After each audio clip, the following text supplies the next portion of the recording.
आत्मनिर्भरता और आत्मविश्वास सफलता की पहली सीढ़ी है। Welcome back on online Padhaku channel. आपको थंबनेल से समझ में आ गया होगा कि आज की इस वीडियो में आपके लिए क्या खास है। जी हाँ, इससे पहले मैंने वीडियो अपलोड की थी स्वर संधि की, जिसको आप लोगों ने काफ़ी सपोर्ट किया है, थैंक यू। इस वीडियो में हम व्यंजन संधि के बारे में पढ़ेंगे कि कैसे हम शब्दों को देखकर उन्हें अच्छे से समझ सकते हैं और साथ ही साथ हम कैसे उनका संधि विच्छेद करेंगे। तो चलिए सबसे पहले स्टार्ट करते हैं कि व्यंजन संधि की जो परिभाषा मैं आपको बताने जा रही हूँ वो नीचे स्क्रीन पर दिखाई दे रही होगी। तो व्यंजन संधि की परिभाषा है, व्यंजन के बाद स्वर या व्यंजन आए तो उससे जो परिवर्तन होता है उसे व्यंजन संधि कहते हैं। एग्जाम्पल देखते हैं। फॉर एग्जाम्पल अगर मैंने यहाँ पे लिखा वा जमा ईश, ठीक है। अब देखिए मैंने पहले लाइन क्या बोली है कि व्यंजन के बाद अगर स्वर आए और उसके बाद जो परिवर्तन होगा वो आपका व्यंजन संधि कहलाएगा। तो यहाँ आपका बन गया है वागीश, ठीक है। नेक्स्ट, अब या तो व्यंजन के बाद तुरंत कोई व्यंजन आ जाए तो उससे भी जो परिवर्तन होगा वो आपका कहलाएगा व्यंजन संधि, ठीक है। अब आप देखिए बेटा, यहाँ पे आपको क और ई लग दिखाई दे रहा था, जबकि दूसरे वाले एग्जाम्पल में आपको त और ज दिखाई दे रहा है। तो हो गई परिभाषा क्लियर। यहाँ पे व्यंजन के साथ स्वर मिल रहा है, जबकि दूसरे एग्जाम्पल में व्यंजन के साथ व्यंजन है, ठीक है। तो यहाँ से एक चीज तो बिल्कुल क्लियर है कि हमेशा व्यंजन संधि में पहला वाला जो शब्द होगा उसके अंत में आपको क्या दिखाई देगा, व्यंजन ही दिखाई देगा, ठीक है। इतनी बात क्लियर है। अब हम वन बाय वन समझेंगे कि किन किन ट्रिक के माध्यम से हम व्यंजन संधि को अच्छे से पहचान सकते हैं और उसका संधि विच्छेद कर सकते हैं।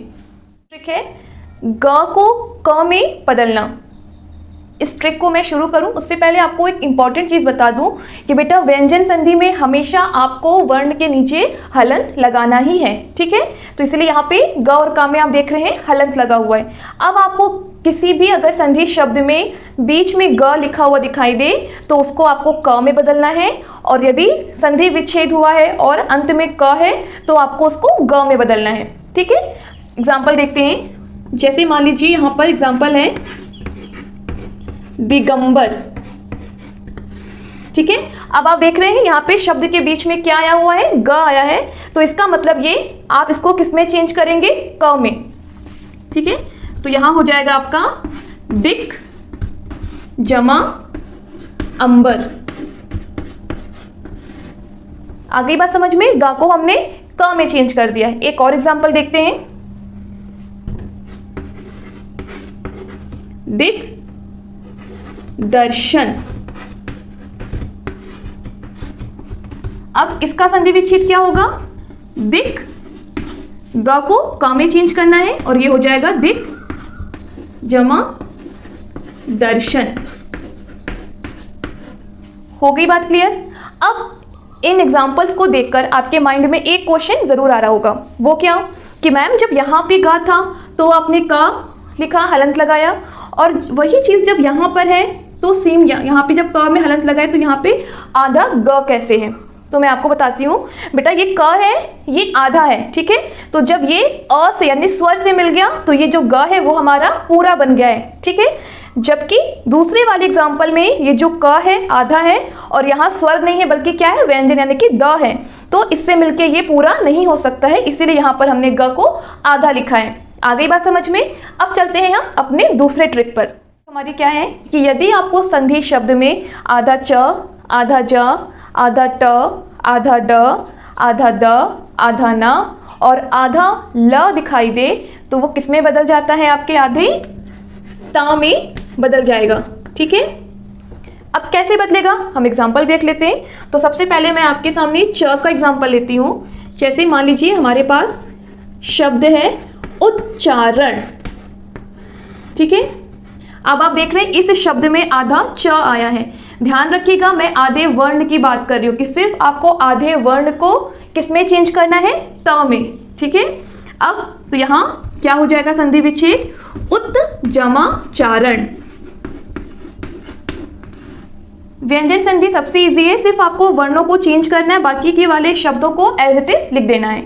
अब नेक्स्ट एग्जांपल देखते हैं ज का। अब जैसे मान लीजिए मैंने यहां लिखा उज्ज्वल। अब आपको समझ में आ रहा होगा कि हमें इस वाले आधे ज को चेंज करना है, ना कि इस वाले ज को। ठीक है, तो यहां पे क्या हो जाएगा, उत जमा ज्वल। क्लियर है। नेक्स्ट है आधा ट। अब इससे हम एग्जांपल देखते हैं तट्टिका। अब इस शब्द में आधा टा है तो इसको हम चेंज करेंगे किसमें, ता में। तो यहां आपका बन जाएगा तत् जमा टीका। ठीक, अब यहां पे स्पेस ना होने की वजह से मैं आपको यहां एक्सप्लेन कर दे रही हूं। इसके बाद है बेटा यहां पे ड। अब यहां पे मान लीजिए शब्द है उड्डयन। आप देख रहे हैं आधा डा है तो किसमें हम चेंज करेंगे, त में। तो यहां आपका संधि विच्छेद होगा उत जमा डयन। क्लियर है। नेक्स्ट है आधा द। तो द से होगा उद्भव। उद्भव,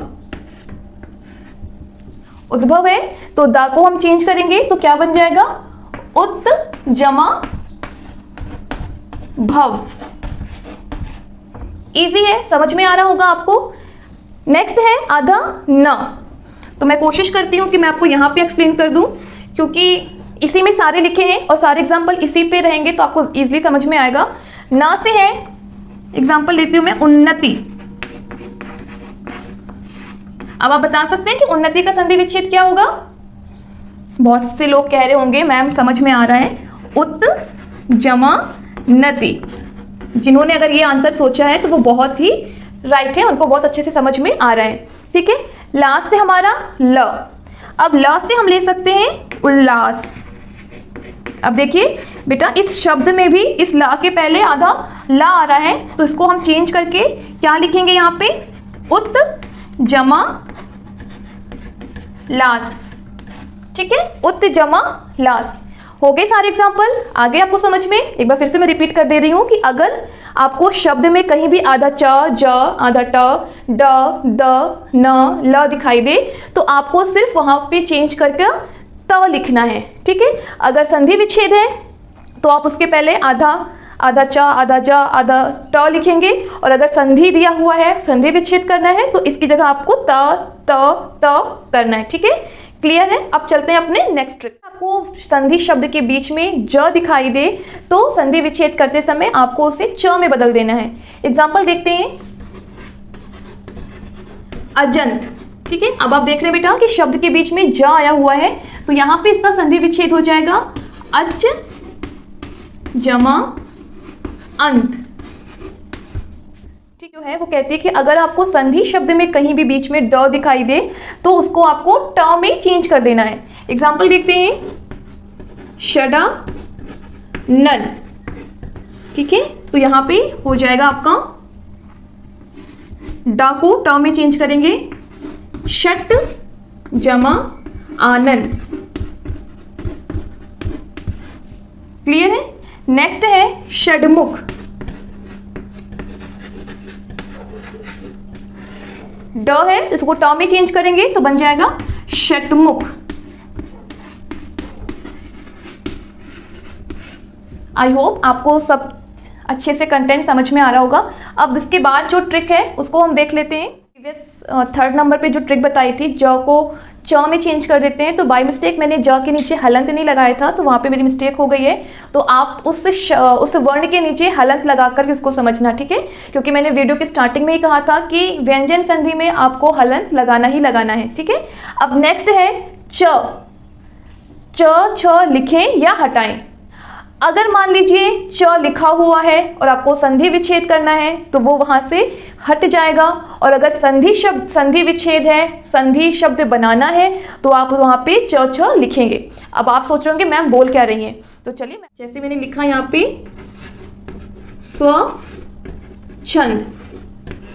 अब आप देख रहे हैं अगर आपको संधि शब्द में आधा च और छ दिखाई दे तो आप समझ जाना कि वो तो सबसे पहले व्यंजन संधि है। और सेकंड थिंग, जब इसका हम संधि विच्छेद करेंगे तो यहाँ से हम क्या करेंगे, यहाँ लिखा है तो संधि विच्छेद करते समय हम यहाँ से च छ को हटा देंगे तो क्या बन जाएगा, स्व जमा छंद। क्लियर है। एक और एग्जाम्पल देखते हैं। सेकंड एग्जाम्पल है आच्छादन। ठीक है, यहां पे लिखा है संधि शब्द में जब संधि विच्छेद करेंगे तो च छ को हटा देंगे, इसीलिए मैंने यहां पे लिखा है लिखें या फिर हटाएं। तो संधि विच्छेद देखते हैं, इसका क्या बनेगा, आ जमा छादन। तो जब आप संधि विच्छेद देखिए और आपको छ दिखाई दे तो आप समझ जाना कि इसके पहले आपको आधा च जोड़ना है। क्लियर है बेटा। नेक्स्ट देखते हैं कौन सी ट्रिक मैं आपको समझाने वाली हूं। तो शिरोरेखा पर मैंने आपको लास्ट वीडियो में बताया है कि शिरोरेखा क्या होती है। तो जब शिरोरेखा पर आपको अंक की मात्रा दिखाई दे तो आप क्या करेंगे, उसको म में बदल देंगे। एग्जाम्पल देखते हैं। जैसे मान लीजिए यहाँ पे मैंने लिखा संवाद और ये हो गई आपकी शिरोरेखा। अब आप देख रहे हैं शिरोरेखा के ऊपर मैंने अंक की मात्रा लगाई है। अब जब इसका संधि विच्छेद करेंगे तो क्या हो जाएगा, इस वाले बिंदु को हम इसमें चेंज कर देंगे म में और हो जाएगा सम जमा वाद। क्लियर है। अब एक और एग्जांपल देते हैं। सबसे इजी तो मुझे यही संधि लगती है, ये वाली, स्पेशली ये ट्रिक वाली। ठीक है, सबसे आसान है। और अगर मैं यहाँ पे लिखती हूँ संपूर्ण, अब आप देख रहे हो इस शिरोरेखा पर ऊपर बिंदु है तो जब हम इसका संधि विच्छेद करेंगे तो यहां आ जाएगा सम जमा पूर्ण। आ गया समझ में। अब एक दो और ट्रिक है वो भी देख लेते हैं। अब बेटा ये नियम कहता है कि अगर आपको व्यंजन संधि शब्द के बीच में ये षटकोण वाला श दिखाई दे तो आपको सपेरे वाले स में बदल देना है। एग्जाम्पल देखिए। जैसे मान लीजिए यहाँ पे मैंने लिखा है निषेध। ठीक है, तो यहाँ पे देख रहे हैं शब्द के बीच में श आया हुआ है षटकोण वाला। तो जब हम इसको संधि विच्छेद करेंगे तो ये बन जाएगा नि जमा सेध। क्लियर है। अब दूसरा एग्जांपल देखते हैं, सुषुप्ति। बस आपको ये नियम याद रखना है कि संधि शब्द के बीच में श है तो इसको हमें किसमें चेंज करना है, सपेरे वाले स में। तो ये हो जाएगा सु जमा सुप्ति।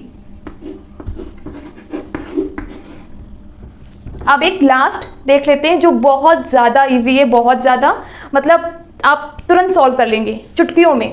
तो देख लेते हैं। देखिए ये नियम जो है वो कह रहा है कि यदि शब्द के अंत में यानी संधि शब्द के अंत में आपको अ दिखाई दे तो उसको हम न कर देते हैं। कब दिखाई दे, अंत में। अब अंत में भी इसमें 3 वर्णों का आपको ध्यान रखना है कि अगर मान लीजिए आपको इसके इस वर्ण के बाद में अ दिखाई दे या र के बाद में अ दिखाई दे या फिर श के बाद लास्ट में अ दिखाई दे तो आपको न में चेंज कर देना है। अब मैं आपको इन तीनों का एग्जाम्पल दिखाती हूँ।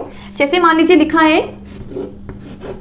एग्जाम्पल लिया मैंने ऋण। अब आप बेटा देख रहे हो री के जस्ट बाद अंत में अन आया हुआ है तो यहाँ क्या हो जाएगा, री का हम री लिखेंगे और इसको हम न में चेंज कर देंगे। ठीक है। नेक्स्ट है र का देखते हैं, चरण। अब आप देख रहे हैं र के जस्ट बाद मतलब इस शब्द के अंत में र आया है और उसके बाद अन आया हुआ है तो इसको हम न में चेंज करेंगे तो संधि विच्छेद होगा चर, ये ना हो जाएगा। ठीक। लास्ट है श। तो जब हम षटकोण वाला श देखते हैं, इसमें भी देखिए मैंने एग्जांपल दिया आपको भूषण। यहाँ भी देखिए श के जस्ट बाद अन आया हुआ है तो इसका हम संधि विच्छेद करेंगे और ये हो जाएगा भूष जमा न। हो गया। तो बेटा ये था आज हिंदी ग्रामर का हमारा टॉपिक व्यंजन संधि। और मैंने बहुत ज़्यादा इसके लिए कोशिश की है कि आपको इजी लैंग्वेज में और बहुत ही आसान वे में, इजी वे में अच्छे से समझ में आ जाए व्यंजन संधि, क्योंकि बहुत सारे स्टूडेंट्स की डिमांड थी कि मैम प्लीज़ आप व्यंजन संधि की वीडियो अपलोड करना। तो मैंने इसीलिए बहुत कोशिश की कि मैं आपकी लैंग्वेज में ही इसको एक्सप्लेन कर सकूं। और अगर आपको मेरी ये कोशिश अच्छी लगी हो तो प्लीज़ मेरी वीडियो को लाइक और शेयर ज़रूर कीजिएगा, क्योंकि मैं चाहती हूँ कि मेरी वीडियो ज़्यादा से ज़्यादा लोगों के पास पहुँचे और वो हिंदी ग्रामर के हर एक टॉपिक को ईजी वे में समझ सकें। ठीक है, इस वीडियो के अंत में मैं आपको संधि शब्द देने वाली हूँ। आप संधि शब्द को ज़रूर सॉल्व कीजिएगा। आप चाहें तो आप कमेंट सेक्शन में भी सॉल्व कर सकते हैं, और जिन स्टूडेंट्स की सारी संधि सही होगी मैं आपको ज़रूर रिप्लाई करूँगी, आपके मार्क्स वही बताऊँगी। आज के लिए इतना ही, मिलते हैं आपसे हिंदी ग्रामर के एक नए वीडियो में एक नए कंटेंट के साथ। तब तक के लिए पढ़ते रहिए, मुस्कुराते रहिए।